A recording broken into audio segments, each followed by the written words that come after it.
처음에 지역 일자리에 대해서 일을 할 생각이 있을까 했는데 있더라고요. 거기 갔을 때 나로서 인정해 주는 거.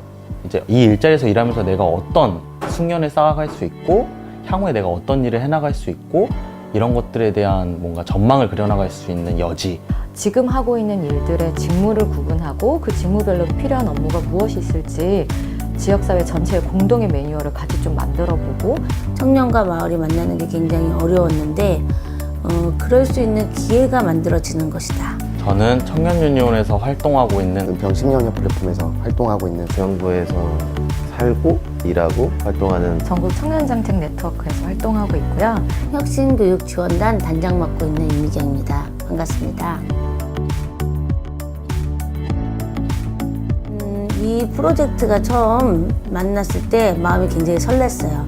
왜냐면 오랫동안 지역에서 청소년들을 만나면서 대학을 가지 않고 마을에서 함께 살 수 있는 방안을 고민하다가 방법이 많지 않았거든요. 좀 막연하긴 했던 것 같아요. 모르는 부분들도 좀 많았던 부분이었던 것도 같고.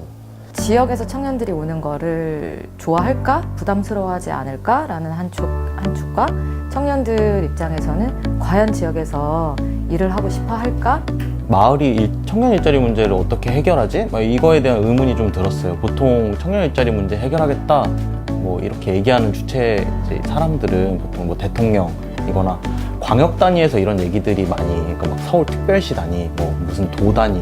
사업장이라던가 청년들의 이슈와 현황 그런 것들을 좀 받았고요. 사업장을 말 그대로 지역에 어떤 사업장들이 있는지를 좀 파악했던 것 같고 그 사업장들이 어떤 상황인지 그리고 어떠한 고민들이 있는지를 좀 파악한 것 같고요. 청년 일자리 문제를 가지고 쭉 고민을 하고 활동해왔었던 청년 단체인 청년유니온과 지역에서 활동하고 있는 청년 활동가 그룹으로 청년 워킹그룹을 구성한 이후에 청년들이 지역 일자리에 대해서 어떻게 생각하고 있고 가고 싶어 하는지를 확인하기 위한 실태 조사와 지역에 있는 사업장들 입장에서는 청년들이 오면 어떤 일을 같이 할 수 있을지, 청년들이 오면 어떤 준비를 해야 될지, 어떤 어려움이 있는지를 확인하는 인터뷰와 설문조사, 간담회 등을 진행하는 크게 두 가지 진행 과정이 있었고, 비진학 청년들 같은 경우에 이제 대학을 가지 않음으로 인해서 예를 들면 정보 접근권, 그러니까 어떤 공공에서 청년들을 지원하는 제도 이런 거에 대한 정보 접근권이 굉장히 제한되어 있었고,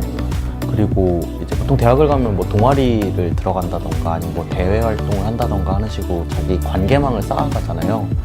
근데 이제 비진학 청년들 같은 경우에는 그럴 수 있는 기회가 굉장히 제한되어 있는 거예요. 가장 인상 깊었던 건 우리하고 생각이 똑같구나.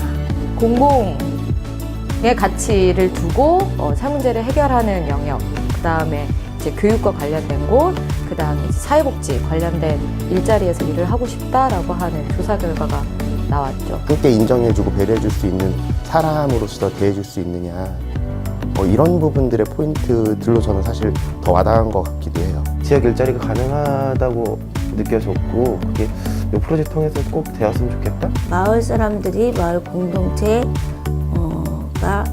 함께 할 수 있는, 함께 하겠다라는 마음을 내주고 있다.